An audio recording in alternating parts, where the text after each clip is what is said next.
Please join me in welcoming Angela.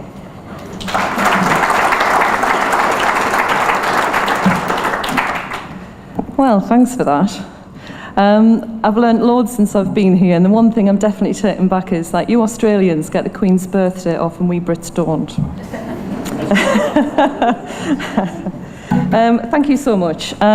It's very difficult to do this in 20 minutes because there's so much going on in the UK politically and in relation to housing. So I'm going to give you a quick run through.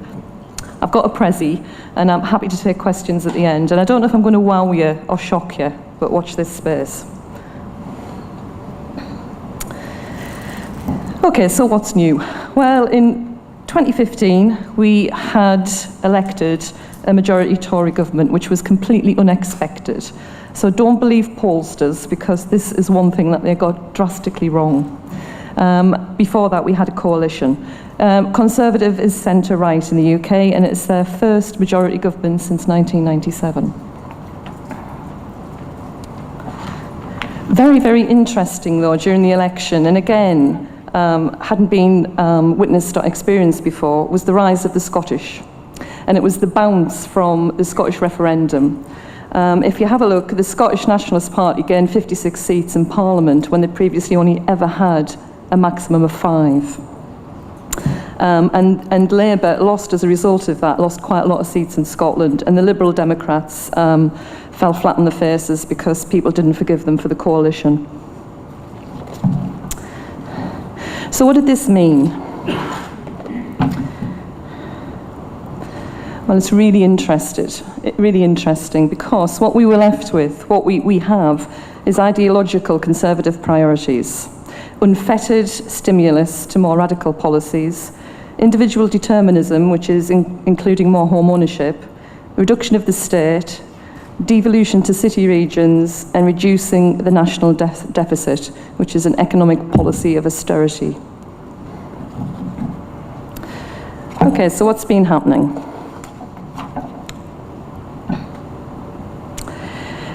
We've got a significant restructuring of the welfare state. It's a radical shake-up. We've introduced what's called universal credit. We've had 42 benefit changes. Up to 2015, we saved £18 billion, double that for Australian dollars. And we've got another 12 billion to save in welfare. That's significant. The whole welfare state, the whole welfare benefit bill is about 159 billion. There's huge incentivisation to work, lots of work programmes, lots of initiatives. There's also a focus on lowering tax levels generally, and we've had a reduction in capital gains tax just recently from 28% to 20%.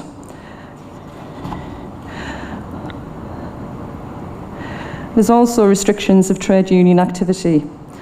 Sort of criminalisation of picketing and more.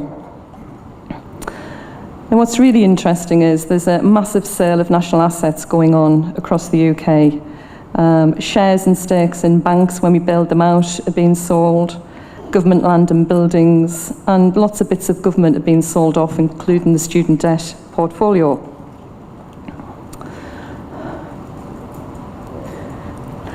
The issue is that the problem of welfare is viewed by government as inextricably linked to social housing.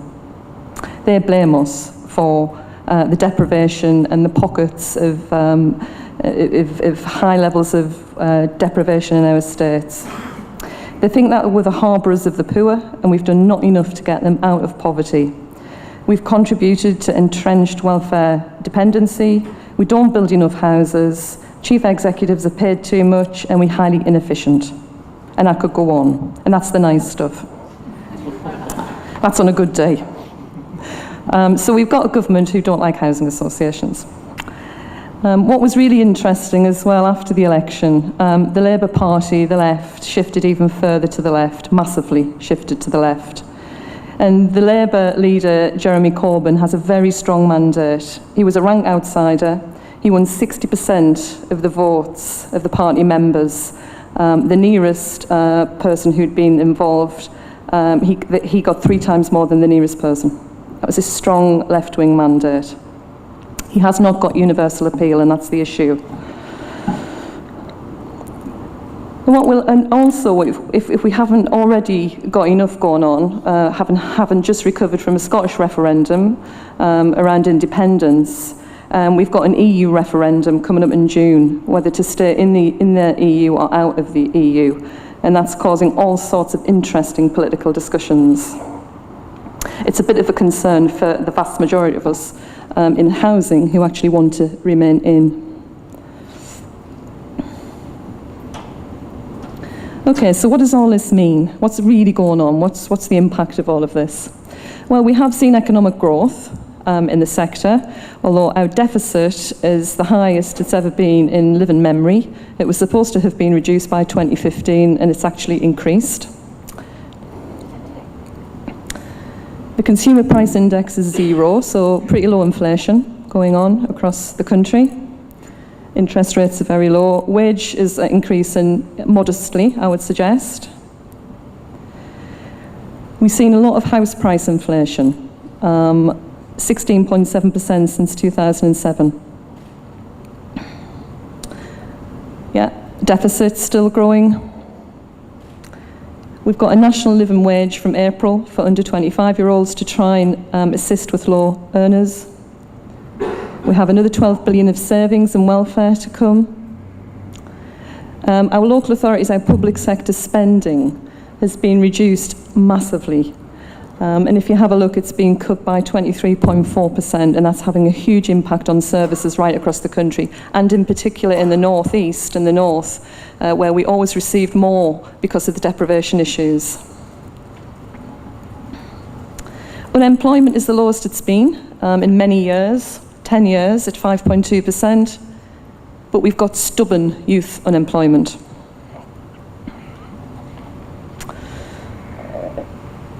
Yeah, and we've got an increase in people working, but they're in very low paid work, and the welfare benefit bill is increasing because they're having to claim benefits to top up their earnings. So it's a very interesting dynamic going on.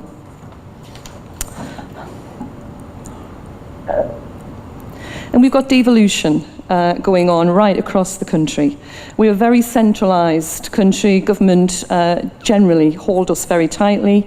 In England, Scotland, Wales and Northern Ireland already have some devolution, and what the government are doing is trying to create more devolution across the country. And it's been extended to city regions in the UK. There's 9 deals agreed. We have to have elected mayors, a bit like the New York mayor, a bit like a boroughs. We're going to get our own boroughs. And they'll have funding decisions, planning powers, development corporations, land commissions, and in Manchester they're going to have their health budget. So more local decision making and more focus. Okay, let's talk a little bit more about what the impact is on housing. We need 245,000 homes per annum. We build at our best 137 homes. So we are not meeting and have never met the need for housing. House price inflation on average is about 6%, but in London it's 13.9%. The average house prices are up there, and you can see the difference between London and the North East. 3 times as much in London than it is in the North East. Restructuring welfare and rent reductions. So this is really interesting. We've had 40 benefit changes. Government control housing association rent increases, and they've imposed a 4-year rent reduction on housing associations from April 2016. And that was on the back of giving us a 10-year rent deal, which was going to give us CPI plus 1% for 10 years. We never implemented that because we never had time to, because they imposed a rent cut.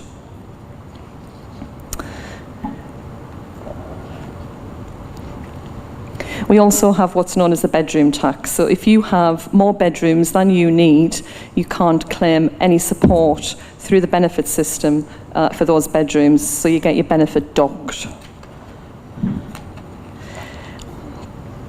Working age benefits are frozen for 4 years, so no increases at all.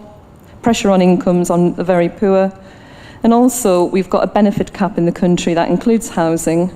So the most you can ever claim in benefits is £842 in London and $734 elsewhere.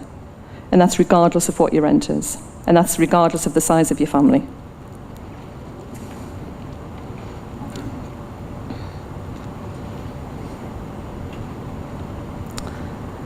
So when we had the rent cut, that immediately took 5.8 billion out of the sector at a time when government wanted us to build more houses. And of all of the houses that are built across the country, housing associations, of 137,000, housing associations build about 45,000. So at a time when they want us to ramp up house building, they then reduce our income. So we estimate 27,000 fewer homes will be built as a result of that. Tenants also can't have lifetime tenancies in the UK. If you had a tenancy, you generally had it for life.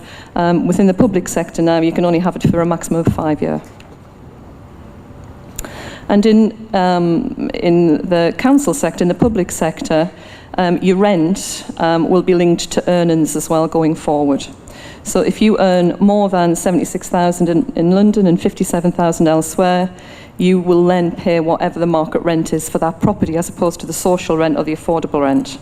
And that has significant impact if you're in London. There's also an attack on specialist housing costs, so supported housing costs have been reduced, and we're currently in discussions with government. And in fact, my association and my name was mentioned in Westminster yesterday because I picked it up by Twitter. One of the MPs has raised the issue. But this is really, really important. There's a drive to home ownership, and you've heard that from your own government. But also what has been introduced is the right to buy for housing association tenants.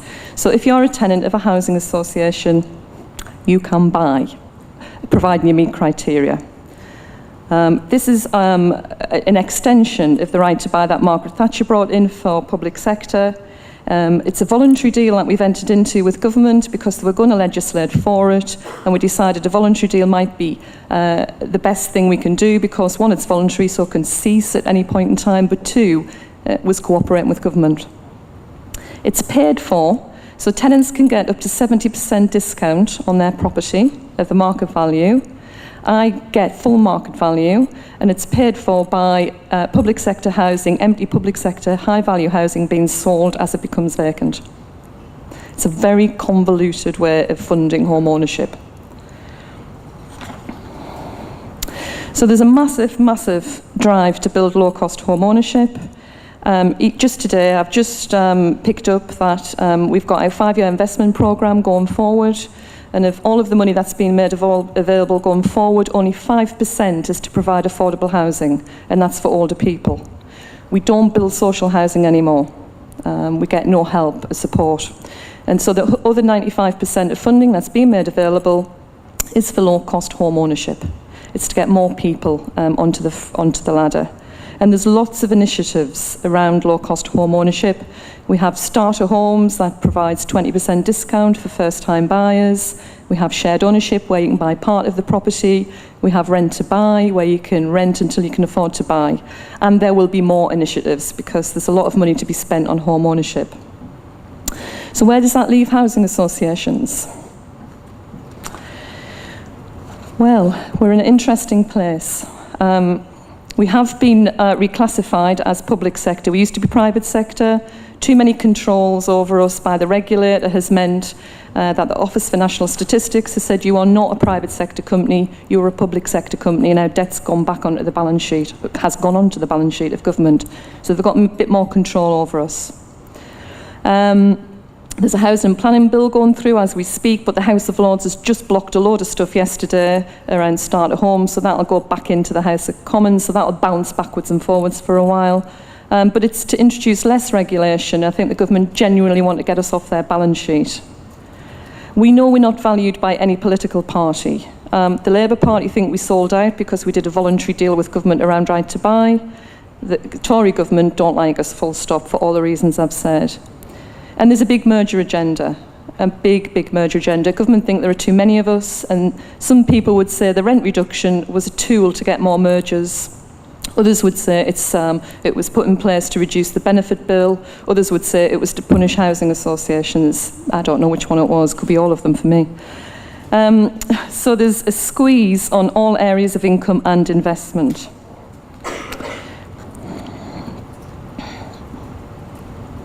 So what do you do with a housing association when you're faced with all of that? My organisation's never done housing for sale. We've done social, we've done affordable. But if the only show in town is housing for sale, and that's what the government agenda is, what do you do in that situation? And every housing association will have reviewed their purpose, or will be reviewing their purpose, to work out what to do in this environment.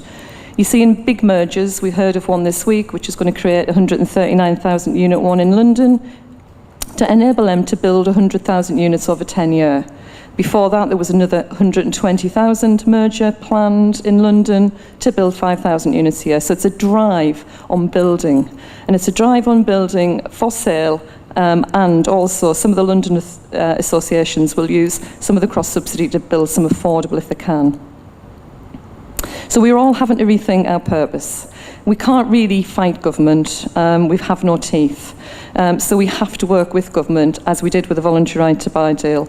And we're all reviewing how we can contribute to home ownership going forward. And that's really difficult when your social purpose is around housing need and low-cost affordable rent. So there's a major restructure and shape of the sector going on, a major restructure. My association, 4,000 units, is the smallest in the North East, and my neighbouring one is 32,000 units. And you have to work out what to do in that situation. Do you continue as you are, or do you actually start merging with others? And we all agree in the housing world that the way out of poverty is through home ownership. Nobody disagrees with that. We just think that this is quite brutal, because there will always be a need for some affordable rented housing and some social housing. So nobody's disagreeing with it. It just feels that it's all or nothing. There's massive efficiency pressure. We all have to produce a value for money statement, demonstrating to government that we're bringing in quite a lot of efficiencies, and they scrutinise that. The regulator has a look at that, and some housing associations have been downgraded because their value for money statement hasn't been good enough. There's also the privatisation threat. We're on the public sector balance sheet. And when you're on the public sector balance sheet, you do wonder what government can do with you in that situation. And there's some talk recently that our grant that sits on their balance sheet could be converted to loans, and those loans could be sold off to an equity investor. And then what does that mean for us as housing associations? And it happened in Madrid. Some public sector housing went through this in Madrid, was sold off to an equity investor, and of course, as soon as they had vacancies, they let it at market rent. So we're a bit worried about that, and we haven't to completely rethink our relationship with government. We're in a completely new environment. And even if you don't like what they're doing, we have to cooperate with them. So that's a quick canter through. What I would also say, though, is that there's some policy and impact on the region. And I'll just quickly run through what that means for the North East, because I think some of you in the regions might end up in a place where we are.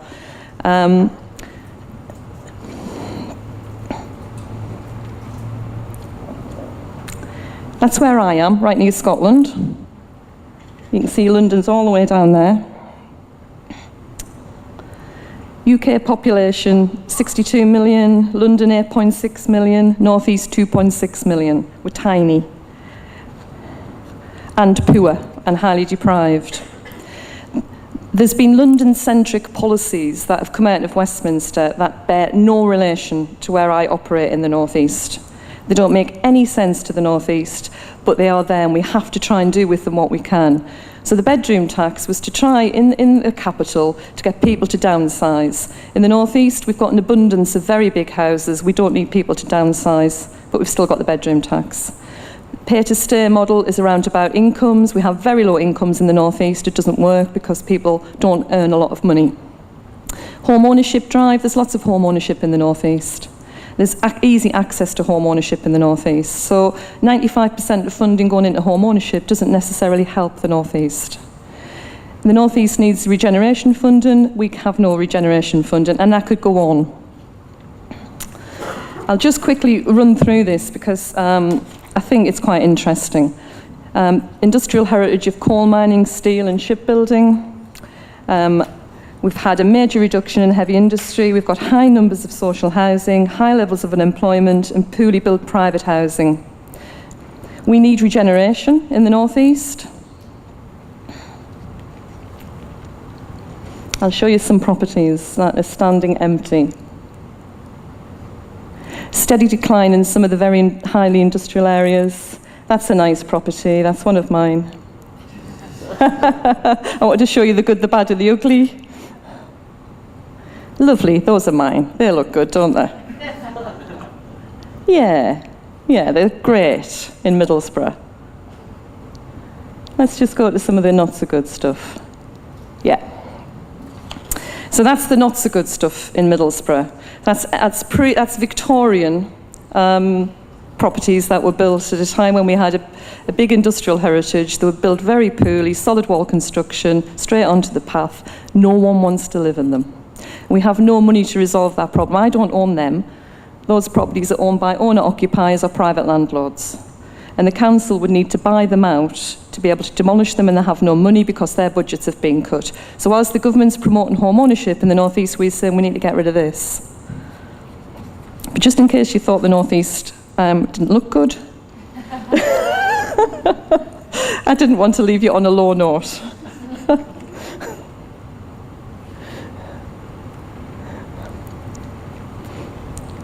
And I'm happy to take any questions on the panel.